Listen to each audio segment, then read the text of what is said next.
Hola, bienvenidos al capítulo de hoy de colaboración. Hoy vamos a dedicar una sección ya a profundidad en el componente problematización. Y vamos a comenzar con un recurso y una herramienta, la de creación de mapas conceptuales. El- Alguna vez unos estudiantes, cuando inicié un taller de tesis con este argumento de iniciar la problematización con mapas conceptuales, estudiantes de formación avanzada, me dijeron, profe, nos va a devolver a la escuelita de doña Rita. Y yo les dije, ojalá en la escuela nos enseñaran o en la universidad dedicáramos más tiempo en la formación inicial al desarrollo de las habilidades de pensamiento relacional a través de mapas conceptuales hechos con rigor. ¿Y qué significa hacer mapas conceptuales con rigor? Es justamente lo que vamos a abordar en este capítulo. Entonces, lo primero es que esto no es un asunto nuevo. Como lo decía un amigo mío, en temas de innovación educativa, siempre hay que poner a dialogar o a buscar qué es de nuevo en lo viejo y qué hay de nuevo en lo viejo. Qué hay de nuevo en lo viejo y qué hay de viejo en lo nuevo. Entonces, la teoría de los mapas conceptuales viene desde 1972. Los padres de estos fueron Jofet Novak y David A. Ausubel. Entonces, esto tiene pues muchos años, eh, ha corrido mucha agua debajo del puente, básicamente. Pero con el paso de los años, con el desarrollo de tecnologías para hacer mapas conceptuales y ahora con la capacidad de la inteligencia artificial que genera ella los mapas conceptuales, pues he notado que la tendencia ha ido concentrándose en cómo se ve el mapa, no cuál es el valor asociado a la construcción del mapa. Entonces el mapa vale por lo que revela el pensamiento, no por cómo se ve.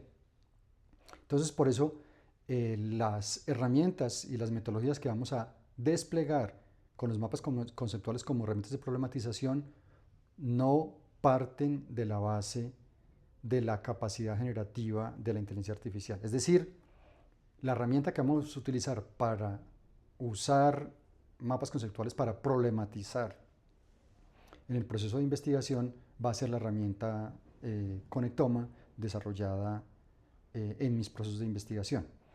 Porque si la IA genera el mapa conceptual, la IA está reemplazando la capacidad de pensamiento relacional del investigador o del tesista. Y entonces, claro, produce una imagen bonita, pero termina siendo bastante plana. Entonces, los elementos claves que vamos a cubrir o que debería cubrir la construcción de un mapa conceptual adecuado son esa relación entre conceptos, palabras de enlace y preposiciones que le dan sentido a esas relaciones. Es decir, hago este ejercicio de identificar, de jerarquizar y de conectar.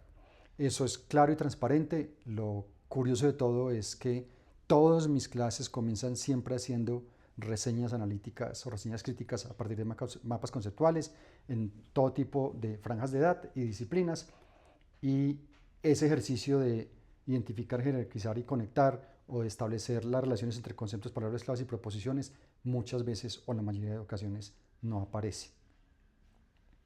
Entonces, ¿por qué es tan importante establecer esa relación? ¿Cuál es la diferencia entre qué efecto tiene un mapa y el proceso de construir un mapa conceptual riguroso en términos del impacto en el aprendizaje significativo versus el memorístico? ¿Por qué hablo de aprendizaje en un momento asociado a la problematización de un proceso de investigación? Pues porque la problematización es un gesto que se transversaliza alrededor de toda la investigación. Es decir, no solamente en la formulación del problema es que yo me pongo a problematizar, comillas. Yo debo problematizar la teoría, la metodología, mis datos, el archivo, mi interpretación, mis categorías, los conceptos de otros, etcétera, etcétera. Entonces la problematización es una habilidad transversal y por eso está conectada fundamentalmente con el tipo de competencias y aprendizajes que se desarrollan desde la investigación. Entonces, un mapa que es eminentemente descriptivo o que es generado por la IA es un mapa que básicamente hace retención sin conexión y permite hacer repetición sin aplicación. Es decir, yo puedo crear una fábrica de mapas conceptuales hoy con inteligencia artificial. NoBooGLN hace mapas muy sofisticados y muchas otras herramientas hacen mapas bastante sofisticados. La fineza, la tesitura de las relaciones entre nodos, la jerarquización, las categorías emergentes, eso sí no aparece, eso solamente lo puede producir el proceso de construcción y reflexión y de pensamiento que desarrolla un analista adecuadamente. Entonces, si yo quiero establecer una relación entre el concepto que encuentro, los conceptos y categorías que encuentro en mi lectura, a la cual estoy aplicando un ejercicio de reflexión desde mapas conceptuales, cuando lo logro produzco un anclaje en mi proceso de reflexión y de aprendizaje, por eso se llama significativo.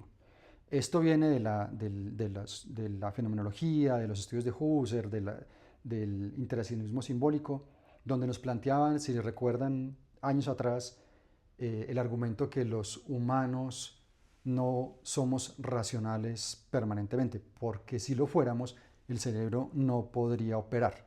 Para poder que el cerebro opere, el sistema nervioso autónomo tiene que ocuparse de todos los sistemas autónomos del cuerpo y el sistema de pensamiento activo tiene que dejar muchas cosas sueltas para poder que tomemos decisiones. Entonces realmente cuando uno va analizando, explorando, va creando puntos, va poniendo pines o data points, etcétera, etcétera, y cuando hay un evento de anclaje, lo que llaman ellos un momento de aprendizaje significativo, se ocurre la racionalización que establece las relaciones entre distintos conceptos, entre causas y acontecimientos, etcétera, etcétera. Entonces el momento significativo es aquel en donde yo produzco el anclaje y entonces produzco la reflexión, entonces produzco el aprendizaje.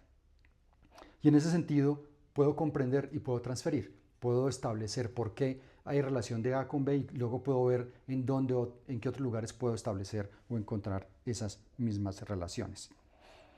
Entonces en ese sentido el mapa conceptual es un método para forzar esos anclajes. Bien, entonces una cosa es, aquí no, pues es muy recomendable, yo siempre hago presentaciones desde mapas conceptuales, etcétera, etcétera, es una herramienta muy poderosa para dinamizar conversaciones, pero aquí ese no es el uso fundamental al que lo estoy invitando. Entonces en ese sentido, leer un mapa conceptual que hizo alguien más o leer un mapa conceptual que hizo la IA no conecta como cuando yo construyo orgánicamente ese proceso de reflexión. ¿Por qué? Porque cuando yo construyo mi propio mapa, establezco una relación iterativa entre interpretar, nombrar relaciones, descubrir conexiones, establecer reflexión crítica y jerarquizar entre todas esas relaciones. Entonces, solamente esa iteración permanente en donde yo nombro una relación, creo una jerarquía en ella, establezco una entrada crítica, identifico una interpretación, decodifico lo que subyace en los textos, etcétera, etcétera. Entonces, esa lógica relacional y ese desarrollo orgánico en la construcción del mapa es insustituible, por eso los mapas no deben ser, en términos de problematización, generados por la IA.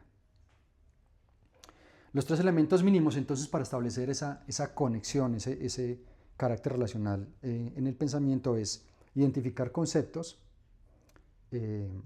establecer palabras o frases. Yo prefiero frases porque cuando digo que establecer un enlace a través de una palabra clave entre el concepto A y el concepto B, siento, y lo he visto en mis estudiantes, que tienden a usar una palabra como por ejemplo es resultado de, o se deriva por, o en relación a. Y cuando mis enlaces son solamente conectores, realmente no estoy enlazando. Un enlace expresado como una palabra compuesta o como una frase es mucho más enriquecedor. Por ejemplo, en algún momento yo establecía en trabajo de tesis, en una investigación muy larga sobre temas de políticas de guerra y paz en Colombia, como una legislación en un momento determinado para atender los asuntos del el tratamiento del secuestro en Colombia, que fue muy grave durante una época, al lado de la política pública para gestionar los efectos de la guerra, produjo una conexión que yo llamé la generalización del dispositivo de la sospecha.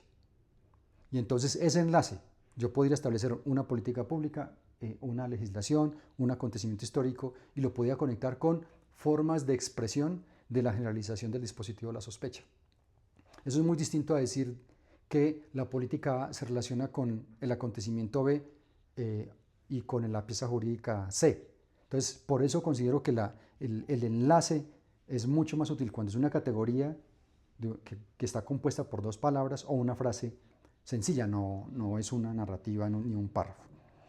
Esto fundamentalmente porque establece relaciones, tiene el lugar el punto de partida de una idea, de un proceso, una singularidad percibida que se conecta con un verbo frase que se convierte como una proposición para establecer el impacto, el sentido y el efecto en otra idea.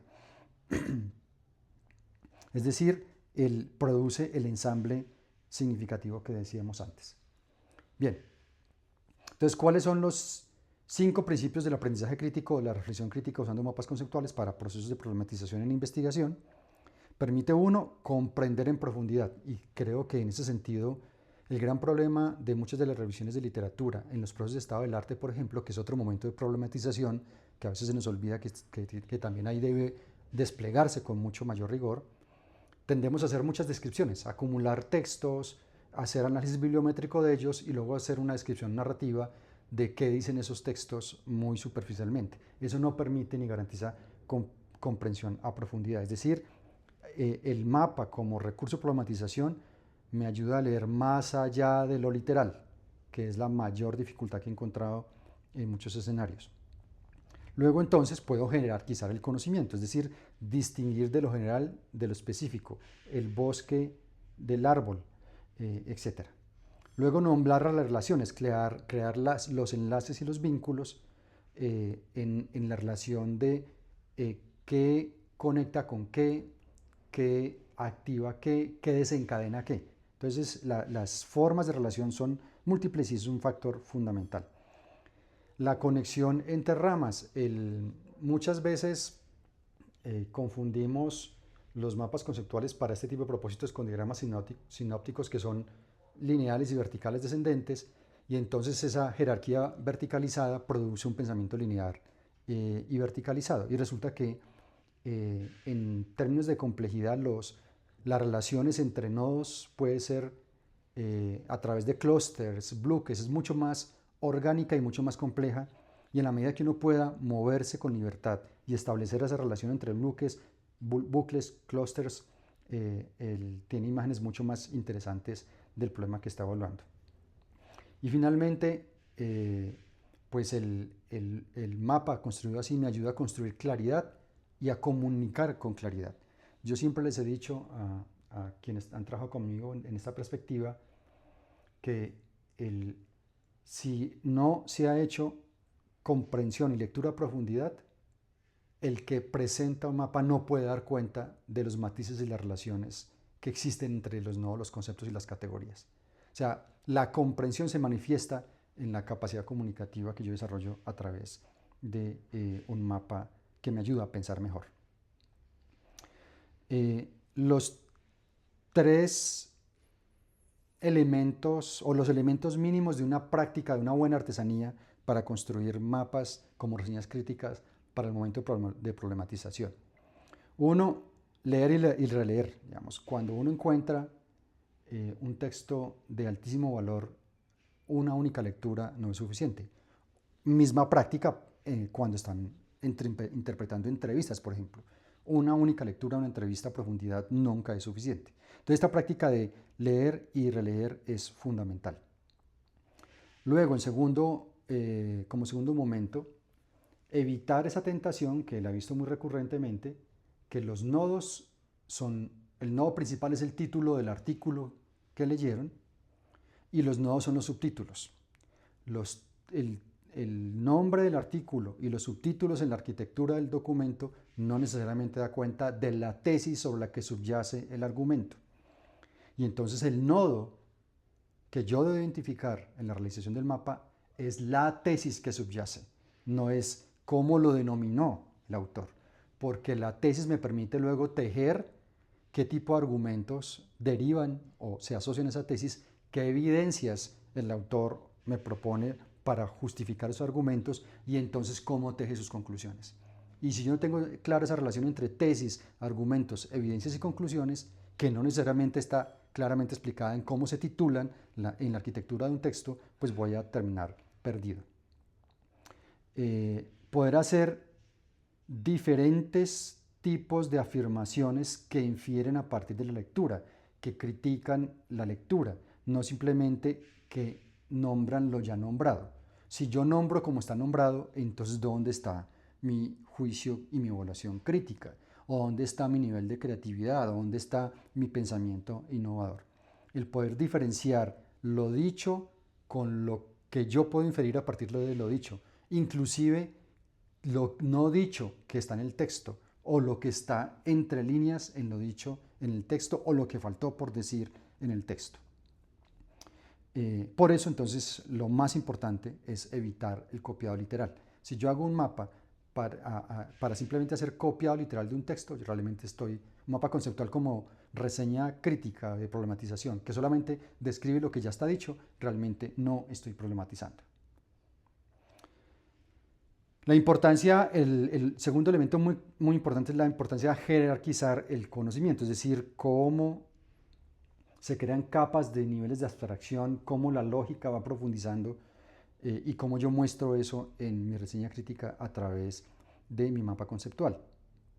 Entonces, identificar el supraconcepto o el concepto articulador, la tesis articuladora, el argumento que teje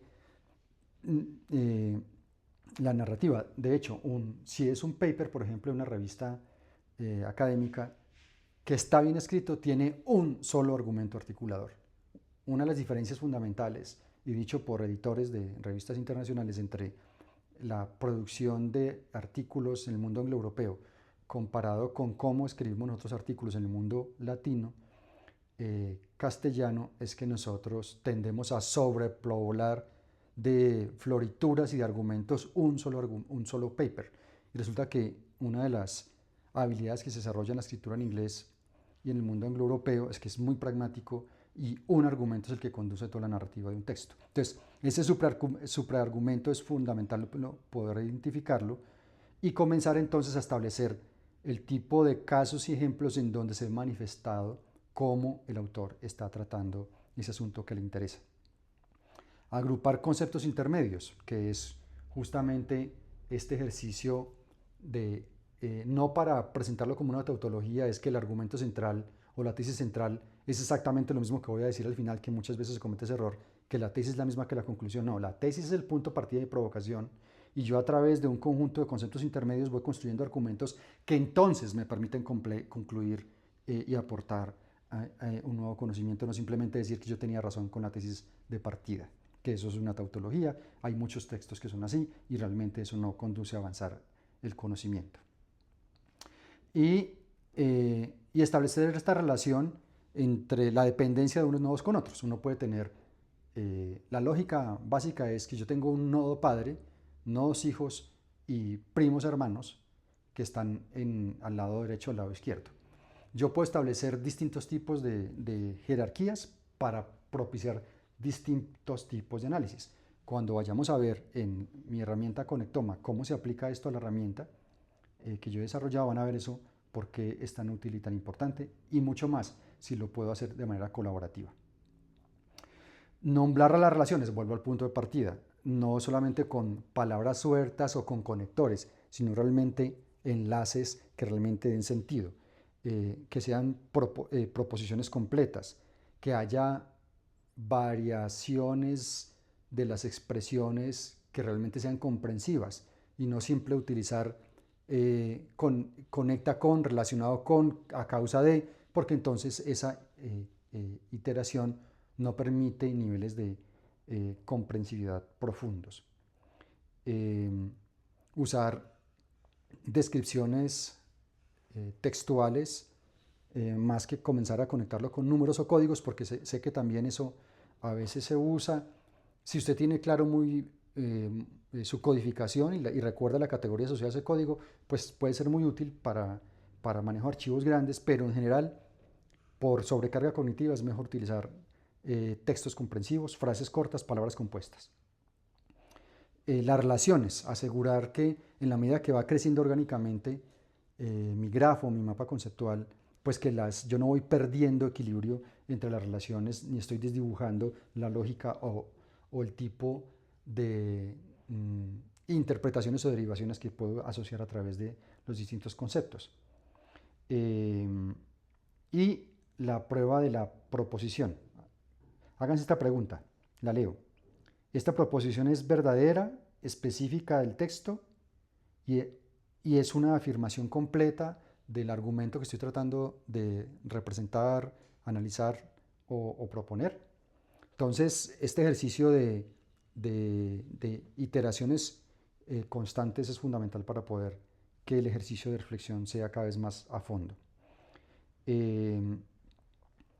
Si yo voy evolucionando, digamos, puede ser un texto muy grande que tiene distintos capítulos, a cada capítulo hago un mapa conceptual de esta naturaleza, o tengo distintos papers en una familia de problemas que quiero asociar. Es muy interesante poder ir haciendo el archivo de estos mapas para luego comenzar a establecer relaciones entre ellos. Eso a veces es un poco complejo en las herramientas que existen tradicionales. La solución de herramientas como Miro, por ejemplo, o inclusive Canva tiene un plano que es infinito, entonces yo puedo hacer crecer el mapa de manera infinita, pero cuando yo no puedo ver en una sola imagen una reflexión completa y tengo que comenzar a navegar y a extender un Canva abierto, tiendo a perderme y pierdo capacidad de pensamiento relacional. Por eso mi recomendación es que un mapa no tenga más del espacio de una página y que ahí yo tenga la reflexión que quiero sobre un argumento, un texto determinado, y voy generando otros. El asunto es luego cómo lo relacionan, entonces lo vamos a ver en la herramienta Conectoma, cómo podemos relacionar distintos ramas o clústeres. Lo que para lograr que podamos trabajar orgánicamente, o sea, a evacuar tópicos específicos, un argumento central, un concepto central, luego buscar puentes entre ellos, preguntarse qué afecta, qué contradice, qué explica una cosa a la otra, etiquetar los cruces y las relaciones que voy encontrando, de hecho, generar categorías exploratorias o categorías emergentes que son de mi propia reflexión, y priorizar los cursos que generan tensiones, que generan rupturas, que es donde realmente hace sentido una tesis o un proceso de investigación. Ya vamos terminando. Los errores comunes al construir mapas conceptuales. Uno, empezar por el diseño. Hoy por hoy, con el tema de inteligencia artificial generativa, todos quieren mapas bonitos y todos terminan generando el mismo tipo de mapa, la misma arquitectura, los mismos colores, los mismos objetos, etcétera, etcétera. Entonces, comenzar por cómo se ve es el primer gran error, y sobre todo hoy en el mundo de inteligencia artificial generativa. Comiencen en el borrador más burdo, puro, en bruto, para poder que vaya saliendo y construyendo pensamiento realmente creativo y relacional. Copiar frases textuales una y otra vez, que finalmente el mapa deja de ser una reseña crítica y para la problematización y se vuelve simplemente un resumen gráfico.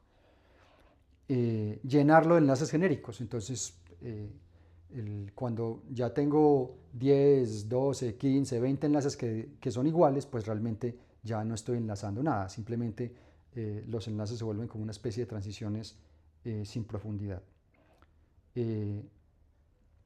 Ramas y cruces muy poco pensados. Construir en frío es el otro gran error. Cuando digo construir en frío es que es lo mismo de la escritura, la experiencia abismal de la página en blanco. Si ustedes no quieren tener la experiencia de la escritura, de esta experiencia abismal de con qué comienzo, cuál es la primera línea del texto de una página en blanco, entonces hay que tener muchos recursos e insumos previos, mapas conceptuales, por ejemplo. Pero para poderse aventurar a hacer problematización y reseñas críticas con mapas conceptuales, pues tengo que haber leído de manera importante un conjunto de textos. Eso lo vamos a ver más adelante con otras herramientas que vamos a usar para poder hacer esa lectura acelerada de textos y no comenzar en frío. Y delegar el pensamiento. Si creemos que diciéndole a la IA que les genere los mapas conceptuales, ustedes van a desarrollar capacidad de pensamiento crítico relacional y capacidad de comprender y hacer análisis de lo que subyace en los textos que están tratando de criticar, evaluar para su trabajo de investigación, pues tengo que decirles que desafortunadamente no van a llegar a buen término. Entonces, ¿por qué? Porque finalmente el mapa el proceso de construcción del mapa conceptual es el espejo de su pensamiento. Nadie hace dos mapas iguales si el proceso de construcción sigue esta ruta y esta artesanía que les he planteado. El mapa no se construye para mostrar, se construye para pensar. El resultado visual es secundario frente al proceso de discernir y definir jerarquías, enlaces y cruces. Los errores en el mapa son parte del aprendizaje, es decir, conexiones que yo creía evidentes que luego no lo son y que yo tengo que modificar. Una jerarquía imperfecta que refleja una decisión propia vale más que una perfecta copiada o generada por la inteligencia artificial. Y finalmente, el mapa conceptual entrena la misma competencia que la propia cultura de investigación que yo quiero impulsar implica. Es decir, si yo quiero desarrollar una cultura de investigación y una tesis basada en pensamiento crítico, reflexivo, que va más allá de lo evidente, que trasciende, que construye categorías, que construye conceptos, pues el mapa conceptual refleja esa misma cultura. Si yo básicamente quiero repetir, reiterar, describir, pues entonces seguramente mis reflexiones y mis mapas conceptuales también van a ser descriptivos, superficiales, genéricos. Muy bien, entonces vamos a pasar a revisar cómo esto se puede construir en la herramienta de Conectoma. Como les decía, vamos a hacer una prueba con la herramienta de Conectoma para problematización. Aquí en el portal se puede escoger Conectoma entre el distinto paquete de herramientas que vamos a trabajar, Digiteca, Hermeneusis, Pesquisa que les había mencionado, y hay una nueva Codex que es muy interesante a la cual le dedicaremos un capítulo posteriormente. Bien, vamos a entrar a Conectoma y allí hay un conjunto de ecosistemas ya en inicio de desarrollo. Vamos a entrar, como les dije, al que estoy trabajando con mi libro de desarrollo. Entonces, un elemento importante es que yo aquí ya tengo 4 nodos que está asociado a las 4 secciones de mi libro. El libro se denomina Interacción de la Internet Social, los agentes artificiales, 20 años de la experiencia online en educación. Entonces, aquí están los 4 nodos inicialmente no conectados. Cada uno de ellos tiene texto asociado a la estructura que tiene en mi libro. Son 3 acontecimientos, ya les voy a decir de qué se trata.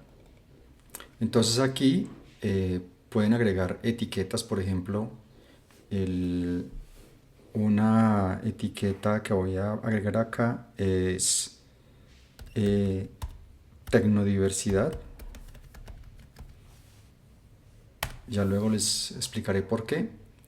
La etiqueta queda agregada aquí arriba y como lo ven también queda agregada aquí en el nodo.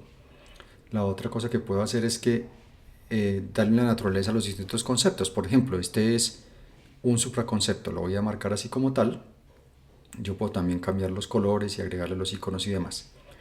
Lo otro importante es que cuando abro esta pestaña aquí tengo los criterios de evaluación o de construcción también que venimos hablando en el video de cómo desarrollar un mapa de problematización adecuadamente construido.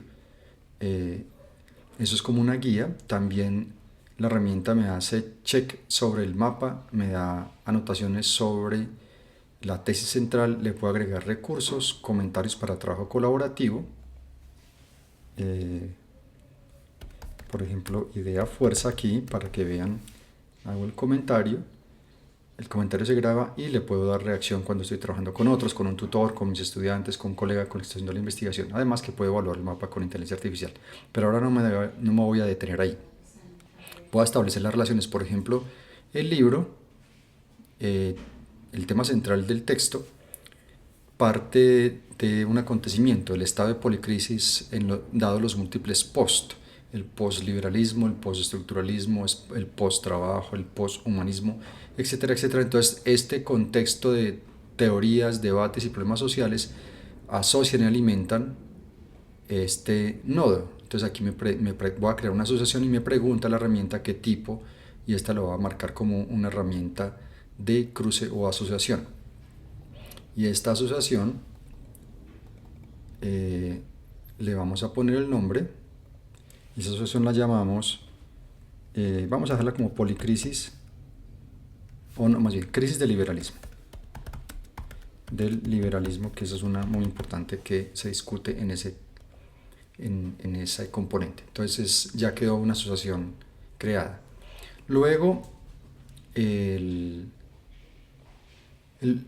una relación de jerarquía es esta, la relación entre esa transición de la web social a la inteligencia artificial, pero sobre todo la generalización de redes sociales y demás.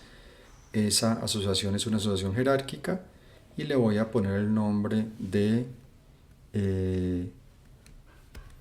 uso intensivo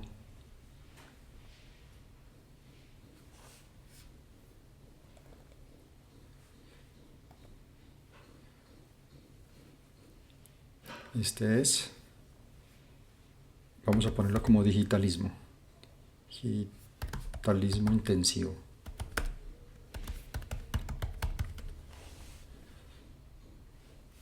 Bien, lo guardamos. Como ven, una relación jerárquica cambia de color. Lo mismo, este es producto del digitalismo intensivo. De nuevo, otra relación tipo jerárquica es la modificación de nuevos agenciamientos, porque la IA se convierte en un agente que compite con nuestra propia agencia.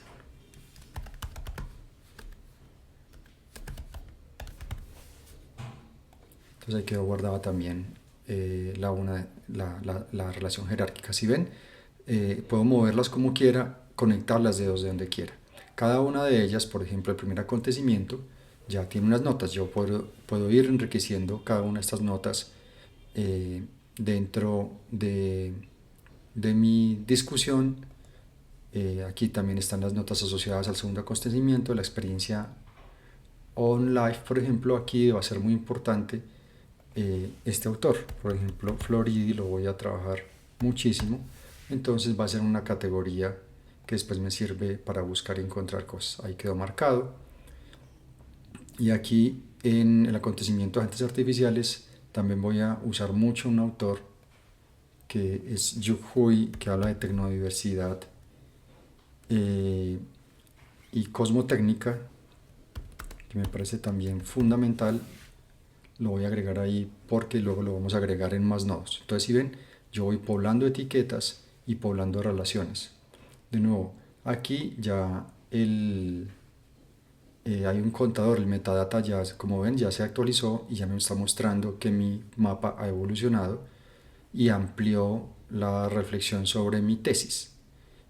Por ejemplo, también puedo pedir una evaluación de mi mapa a la IA para que, usando la rúbrica que está aquí cargada, me permita identificar cómo estoy, pero en ningún caso me genera el mapa. Entonces, si ven estas formas de vinculación y relacionamiento, ordenamiento, no siempre es un mapa que se deriva del nodo central hacia abajo verticalmente, como lo hemos dicho antes, sino que en cualquier momento ustedes pueden modificar y ajustar esas relaciones. Entonces, eso es lo más importante. Estos mapas pueden ir, si yo voy a mi ecosistema, pueden crear mapas por nodos, por papers, por capítulos, por secciones, etcétera, etcétera, para luego tomar decisiones respecto a cómo aprovechar esa información. Muy bien, entonces ese era el ejemplo concreto que quería mostrarles. Después les muestro un modelo más avanzado y más desarrollado de estas opciones. De hecho, vamos a ver casos con tesis que estoy acompañando que están aplicando esta estrategia. Muchas gracias, nos vemos en el próximo capítulo.